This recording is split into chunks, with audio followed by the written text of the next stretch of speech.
이번 단원에서는 도플러 효과에 대해서 배워보도록 하겠습니다. 자, 우리 길거리에서 구급차나 소방차가 올 때 소리를 들을 수가 있는데요. 우리랑 가까워질 때 뭔가 소리가 좀 높아지는 것을 느낄 수 있습니다. 이렇게 가까워질 때 소리가 높아지다가 또 이제 빠르게 멀어지면은 다시 낮아지는데요.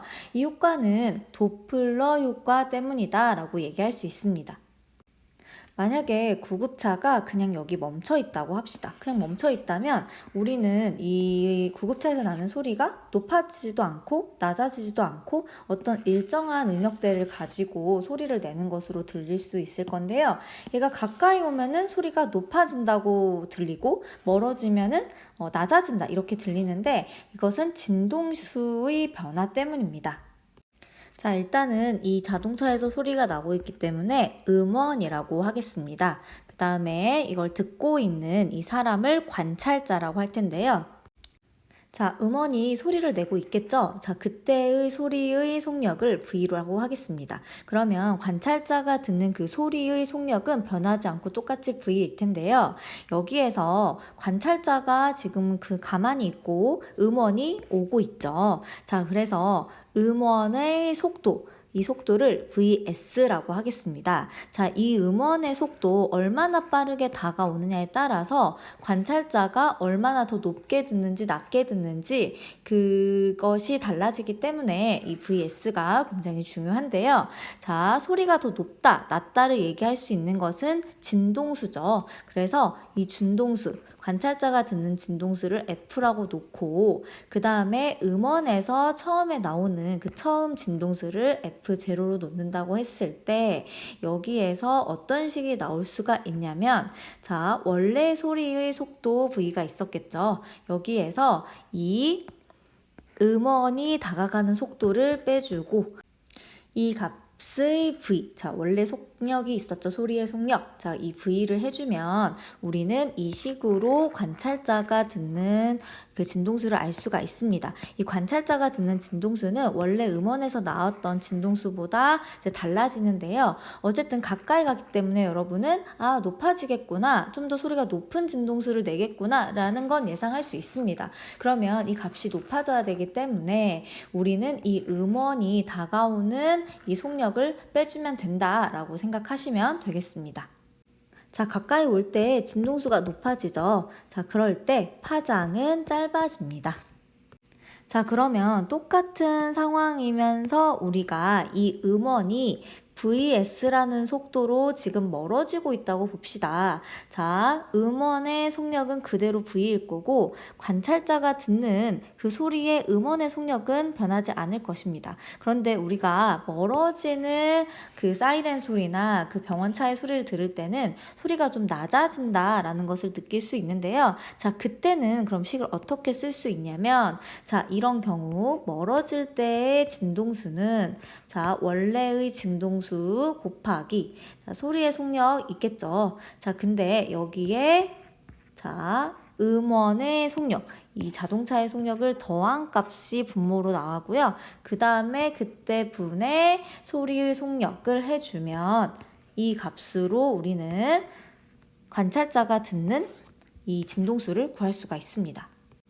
그래서 멀어질 때는 지금 분모가 커지죠. 자, 분모가 커지기 때문에 전체 값이 줄어들겠죠. 진동수가 줄어든다는 얘긴데요. 자, 보시면 이 경우에서는 진동수가 줄어들고요. 상대적으로 파장은 길어집니다. 진동수가 낮아진다는 의미는 우리가 더 낮은 소리로 듣는다. 원래의 진동수는 그렇게 낮지 않은데 얘가 멀어질 때 관찰자는 듣기에 좀 더 낮은 소리를 듣는다라는 의미를 가지고 있고요. 자, 진동수가 높아진다. 그 말은 가까이 오고 있기 때문에 원래의 진동수보다 좀 더 높은 소리를 듣게 된다라고 알고 계시면 되겠습니다. 이런 현상을 우리는 도플러 효과라고 합니다. 자, 그런데 도플러 효과라는 게 어쨌든 원래의 진동수보다 높아지던가 낮아지던가 이런 현상인데요. 자, 예를 들면 관찰자도 어떠한 속도로 움직일 수 있다는 거죠. 자, 가까워지면 우리가 진동수가 커진다고 했는데요. 관찰자가 이렇게 가까워질 수 있습니다. 이렇게 가까워질 때의 만약에 관찰자의 속력을 V5라고 하겠습니다. 자, 여기 같은 경우에는 관찰자가 또 멀어질 수도 있겠죠. 이때의 속력을 또 V5라고 하겠습니다. 있습니다. 자, 이렇게 되면은 식이 조금 이제 바뀔 수가 있겠는데요. 자, 관찰자가 가까워집니다. 어쨌든 음원이랑 가까워지기 때문에 진동수가 커지려고 한다는 걸 알 수 있겠죠. 자, 이때 이 식에서 약간의 더 추가되는 내용이 필요한데요. 자, 이 진동수가 커져야 되는 상황입니다. 관찰자가 가까이 가기 때문에. 자, 이런 경우에는 여기에 관찰자의 속력을 더해주면 된다는 거죠. 이 부호를 더해주면 자, 분자가 커지겠죠. 그러면 원래의 진동수보다 더 커질 것이다 해서 전체적인 식은 이렇게 나타낼 수 있습니다. 그래서 만약에 음원이 정지해 있다 그러면 음원은 정지해 있으니까 VS는 0이 되겠죠. 이런 식으로 나타낼 수 있고요. 만약에 관찰자가 정지해 있다 그러면 이 V0가 0이 되는 이런 상황이 되겠죠. 그래서 상황에 따라서 이 식은 여러분이 변형할 수 있다. 그러나 가까워진다, 뭔가 음원에 가까워진다 라고 했을 때 음원에 가까워지는 이 관찰자의 속력을 여기로 V로 두고요. 그 다음에 관찰자랑 음원이 가까워진다 했을 때 음원이 움직이고 있다고 하면 음원의 이 부를 마이너스로 두면 되겠죠. 분모가 작아지는 이 값으로. 자, 그러면 여기도 보겠습니다. 자, 이 관찰자가 멀어지고 있습니다. 멀어지면 진동수가 낮아져야 된다. 낮아지려면 분자가 줄어들어야겠죠. 그래서 여기서는 이렇게 마이너스 부호를 붙여서 분자가 줄어드는 값으로, 그럼 전체적인 진동수 값이 줄어들게끔 이렇게 식을 완성해주면 되겠습니다. 자, 이 같은 경우에는 지금 음원이 멀어지고 있었다고 했죠. 멀어지고 있어서 진동수를 낮춰야 되기 때문에 분모는 또 커지는 플러스 부호를 선택했겠죠. 그래서 그 상황에 따라서 이 부호를 선택할 수 있고요. 이것을 일반화해보면 이렇게 나타낼 수 있습니다. 만약에 가까워진다 그럼 진동수가 커지는 걸로 선택해야 되기 때문에 위에는 플러스, 그 다음에 여기는 작아져야 되기 때문에 분모는 마이너스를 선택하면 되겠죠.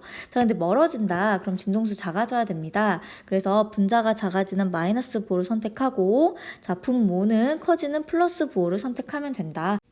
그래서 상황에 따라서 이 부호를 선택해서 자, 이 진동수를 구하시면 되겠습니다. 그래서 가까워지면은 진동수 커지고 멀어지면 진동수 낮아지더라. 더 낮은 소리를 들을 수 있더라. 그에 반해서 진동수가 만약에 커지면 파장은 짧아지겠죠. 그리고 진동수가 작으면 파장은 길어진다. 그러나 소리의 속력 자체는 변하지 않는다까지 자, 이 식까지 알아두시면 되겠습니다. 고생하셨습니다.